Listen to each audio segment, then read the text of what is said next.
그러면 앞으로는 어떻게 될 건가?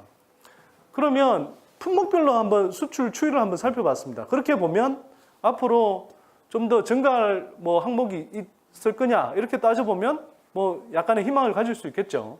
근데 보시자고요. 선박류, 무선 통신기기, 뭐 스마트폰 같은 거, 그 다음에 일반 기계, 석유화학, 철강, 반도체, 자동차, 석유 제품, 디스플레이 쪽 조금 늘어났고요. 그 다음에 섬유, 가전, 자동차 부품, 컴퓨터, 이 한국이 수출하는 거의 주력 품목입니다. 수출 품목인데요.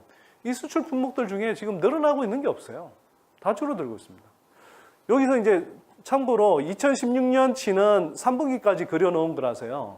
물론 이게 4분기 수치까지 하면 뭐 모습이 좀 달라질 수는 있습니다. 그런데 그렇다고 이제 지금 4분기 걸 추정해서 이렇게 같이 얹어 놓을 수는 없는 상황이고, 근데 적어도 지금 그 3분기까지 진행된 흐름들을 보면요.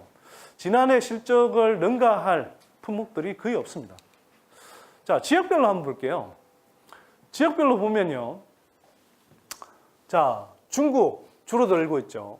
미국 지난해에 거의 늘지 않았어요. 우리가 이제 당초 기대했던 것은 뭐냐면, 자, 미국이 금리 양쪽 강을 종료하고 금리를 인상하면 그건 경기 회복이 된다는 뜻이니 미국 경기가 회복되면 중국 경제가 가라앉는 것을 상쇄할 정도로 수출이 늘어날 거다 이렇게 이제 이야기를 했죠. 근데 현실은 어떻게 되냐면 2014년에 늘어났는데 그 이후로는 크게 더 늘어나지 않습니다. 올해도 사실 4분기까지 간다 하더라도 지난해 정도 수준이 되면 다행인 정도고요. 또 이후에 뭐 일본, 그 다음에 아세안, EU 뭐 이런 지역들 다 정체 상태이거나 줄어드는 상황입니다. 오로지 유일하게 늘어나는 데가요. 베트남 정도. 네. 베트남 정도입니다. 베트남이 이제 동남아 국가들 중에 활발하게 성장하는 나라이기도 하고, 한편으로는 우리가 이제 그 베트남 지역에 이제 설비 투자라든지 여러 가지 투자들을 진행하면서 함께 가는 수출이 늘어나고 있는 측면이 있습니다.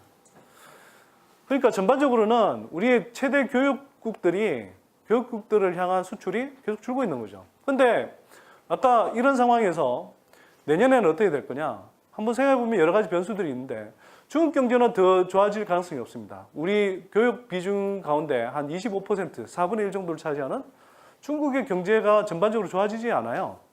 그 다음에 미국 경기는 화끈하게 좋아지기 힘든 상황이고요.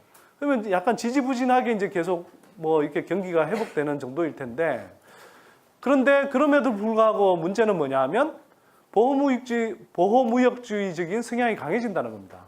특히 철강이라든지 이런 부분에 있어서 우리 80년대 겪었던 것처럼 뭐 반덤핑 관세를 적극적으로 문다든지 이런 식으로 보호무역주의적인 조치들이 굉장히 강하게 나올 가능성이 있고요.